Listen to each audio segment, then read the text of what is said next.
Hello traders, welcome back to another market analysis video. So we're looking at VEX 50 and the broker that I use is in the pinned comments. You can just check it out. That is if you want to trade on weekends using the best broker, guys. Now, so as you can see here, we have the 24-hour time frame, and the market is obviously pushing to the downside, creating those lower lows and lower highs, as you can clearly see right here. Let me just do this, remove everything. So as you can see here, we had a break of structure around here to show that the market is pushing down. As you always know, we just have to map out like our overall market structure on the higher time frame, then we can use the lower time frame, guys. So we had a break from this point, so this is our high, then this is our low. So we have a lower high, then this is a lower low, lower high, lower low, lower high, then we have a lower low, then we expect the lower high to give us a lower low, guys. And we've analyzed this instrument here, and we were anticipating those selling opportunities. For those who watched the previous videos already seen like this analysis or the anticipation that we had on the setup here. So as you can see, we continue with our breaks of structures on the daily time frame. We can just clone this one also to put it around this point here.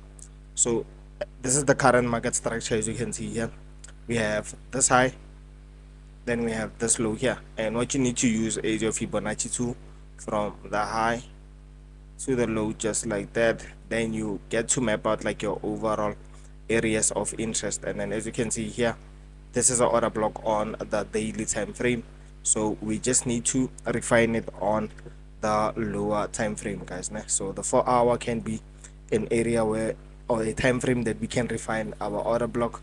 So as you can see here, the order block is around this point, and the market failed to tap into that order block. Reason being, we have this area of interest here, of which this is a fair value gap. So I'm gonna draw it out nicely to a point whereby you can get to understand the analysis here. So this is the fair value gap here, then we can just write out FVG in the middle right there.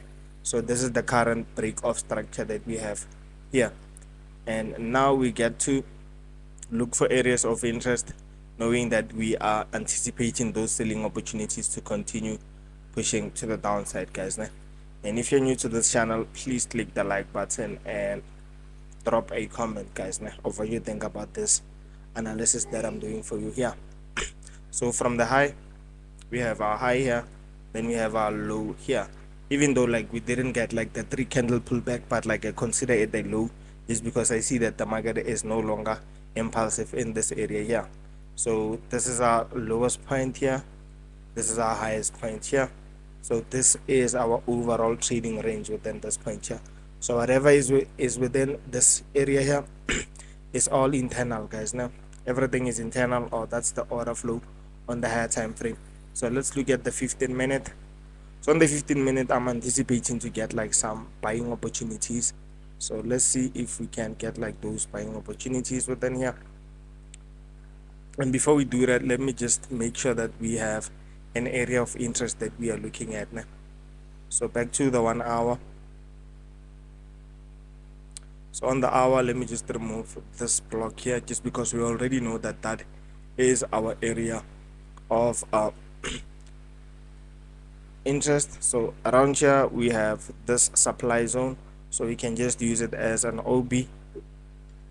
And the most important like areas of value must have like fair value gaps. So let's see if we have a gap here. So there is no gap within that point.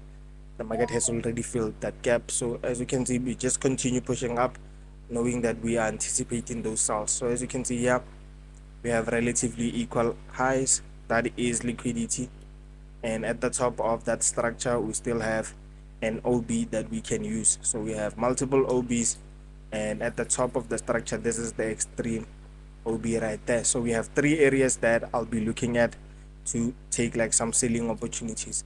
So what we can do now is move to the 15-minute, just because that is where we get those confirmations in our trading strategy, guys. Now, so as you can see here, this is the 15-minute time frame, and as you can see here, we had this low high, then we had this low, then we had this high, then we had this low.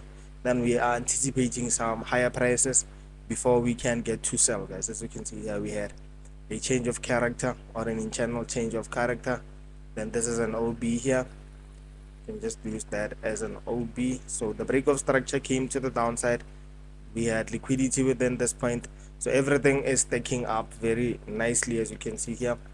And we had a change of character again here, just because we had this internal order flow pushing to the downside. So whenever we break previous structures, it means that we have an order block around this point, and it means that we have a market structure shift. So we can anticipate some buying opportunities into this area, or into this one, or into this one. Then whenever the market reaches those points, we already know that we are expecting the market to push up in a structural manner, whereby we are not impulsive, but like we're pushing very structurally, so that we can get that shift happening like this. Then you know that this is your liquidity sweep, then this is your change of character. Then you'll be anticipating for the market to push up into an area of value or an area of OB. Then that is when you can get to take your selling opportunities just like this. So this can happen on the first order block, and if it doesn't happen, you just have to wait, just because the market will just continue pushing up, let's say maybe reaching this point. Then that is when you get that market structure shift to sell. And if it fails on this one, then we know that we're going to use this one here, using a risk entry or confirmation entry. It doesn't matter, just because your stop loss will be protected. Let's say maybe you enter here, the stop loss can be just above that area, so you still have a good trade idea here. So I think that is it for today's video. I'll see you on another one, guys. Peace and love.